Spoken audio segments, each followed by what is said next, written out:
Assalamualaikum warahmatullahi wabarakatuh. Perkenalkan, nama saya Nanda Catur Pamungkas dari AVC 5. Di sini saya akan memaparkan mengenai tugas UAS Filsafat Pendidikan, yaitu tentang film teater Zaman Park.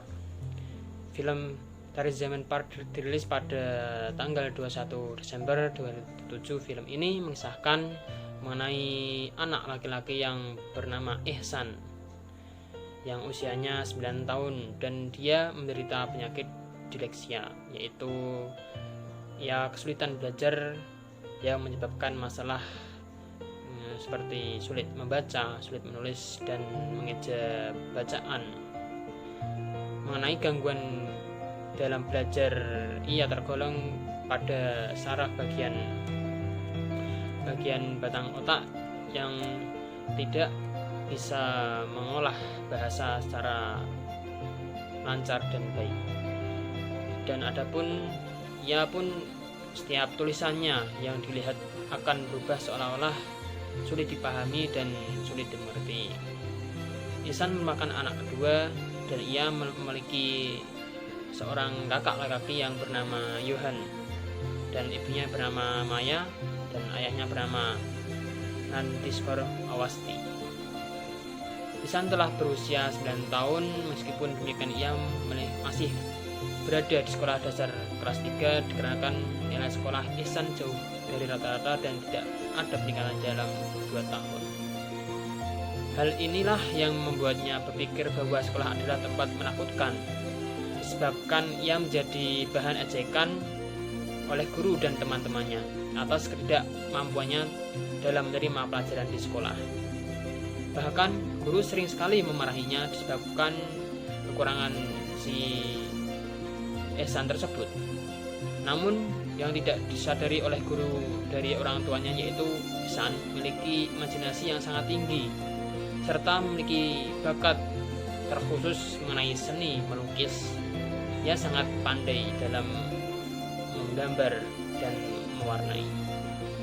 Akan tetapi ketika ia berada di rumah dan di sekolah, ia hanya dianggap sebagai anak yang nakal, anak yang sulit dibilangin ataupun sulit diatur, yang membuatnya sangat tertekan.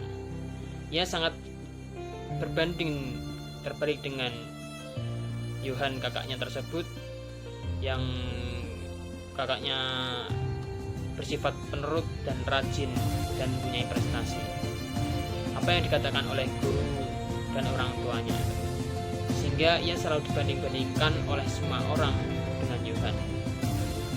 Ayahnya sering menekankannya agar selalu belajar seperti orang normal pada umumnya.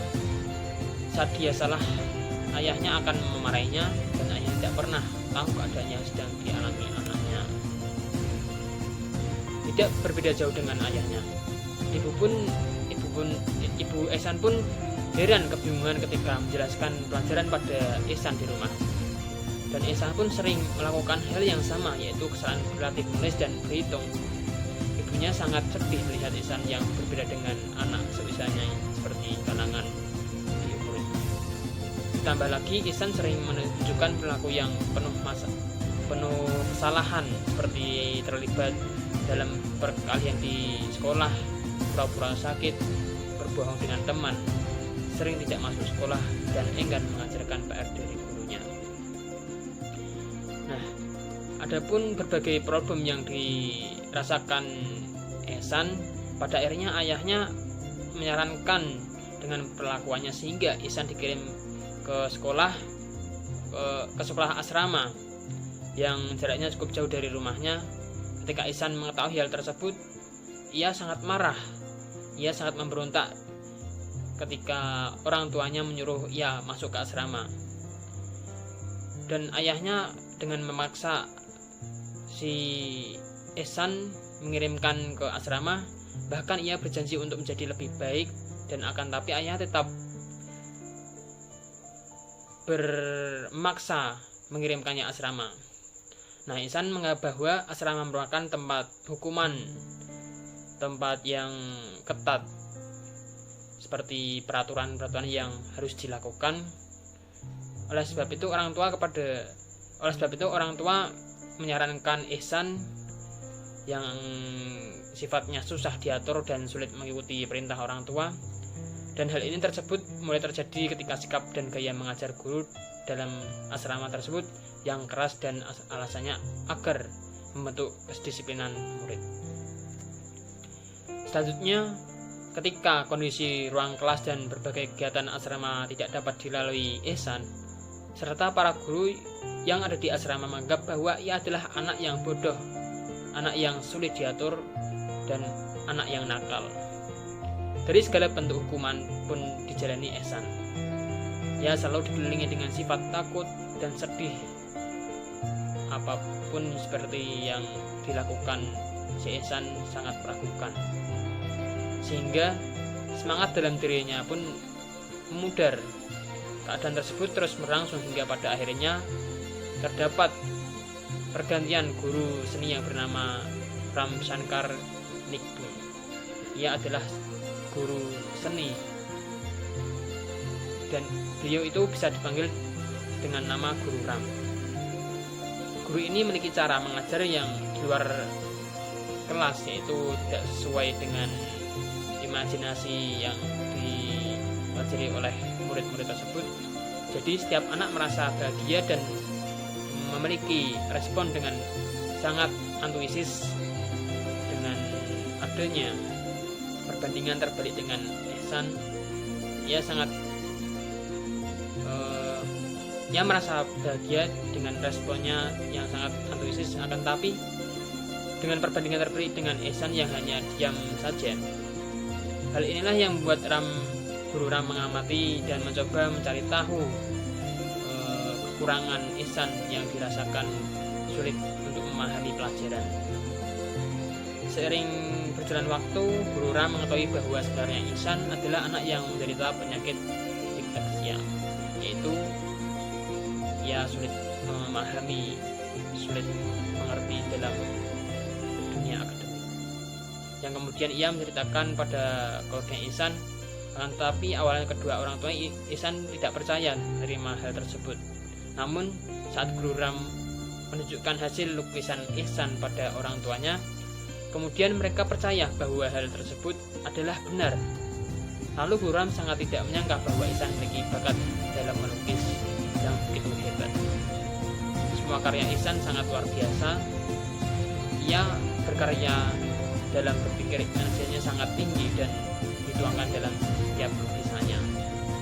Dan akhirnya Guru Ram menemukan jalan keluar dan mengatasi permasalahan Ihsan.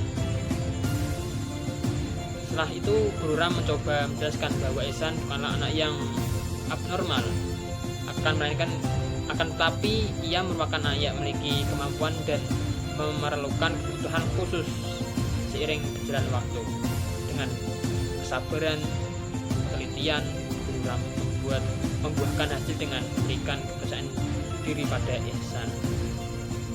Guru Ram menolong Ihsan dalam mengatasi segala permasalahan dalam setiap pelajarannya, dan Ihsan pun kembali bersemangat serta berimajinasi tinggi dalam setiap lukisan-lukisan yang selama ini ia inginkan.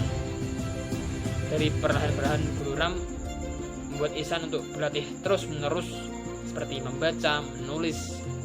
Ihsan pun dapat menguasai seperti anak-anak di kala lainnya. Ketika ada sebuah perlombaan melukis yang diadakan oleh Guru Ram, Ihsan pun sangat senang, sangat berbahagia ketika melihat kabar itu. Setelah berujung mengikuti lomba melukis itu, Ihsan pun mendapatkan juara yang sangat terbaik lah, dan ia mengalahkan peserta lainnya, bahkan Ram tersendiri. Di saat itulah semua orang percaya Ihsan tidaklah anak yang abnormal, bukan anak yang bodoh, melainkan ia memiliki bakat khusus dan seni yang luar biasa dibandingkan teman-temannya. Dan pada akhirnya orang tua pun Ihsan menyebutnya dan begitu bangganya kepada Ihsan. Bahwasanya pesan yang terkandung dalam film ini yang ingin disampaikan oleh Guru Ram terhadap pesan-pesan untuk film ini, yaitu bahwasanya setiap anak mempunyai kelebihan, mempunyai kekurangan, dan setiap murid mempunyai potensi masing-masing.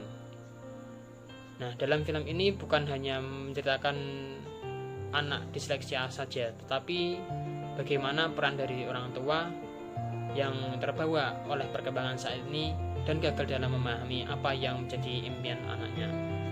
Selama proses pendidikan dan kehidupan, jangan menekankannya dan jangan memaksa seorang anak untuk bisa hal yang perlu dilakukannya. Jangan menjadikan kesuksesan dan posisi dalam masyarakat menjadikan patokan, akan tetapi bebaskan dia menjadi apa yang dia inginkan tanpa melibatkan pemaksaan. Bahwa manusia sejatinya mempunyai kemampuan yang bisa dikembangkan dengan sempurna. Film ini bertujuan untuk mengetahui bagaimana pendidikan yang dituangkan pada film Terjemahan Par oleh Guru Ram. Metode dalam pembelajaran ini menggunakan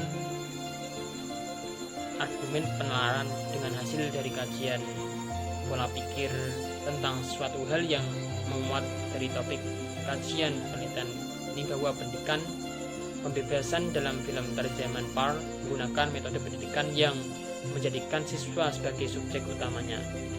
Jadi, siswa memberikan kebebasan dalam berpikir kritis dan kreatif tanpa ada tuntutan dan paksaan. Peran guru sangat penting karena guru sebagai pembimbing dalam pembelajaran. Guru harus memahami potensi yang dimiliki oleh setiap siswa. Setiap guru harus meyakini bahwa semua peserta didik mempunyai potensi berbeda-beda. Dengan demikian, pendidik dapat membantu siswa dalam mencapai hal yang diinginkan. Terima kasih.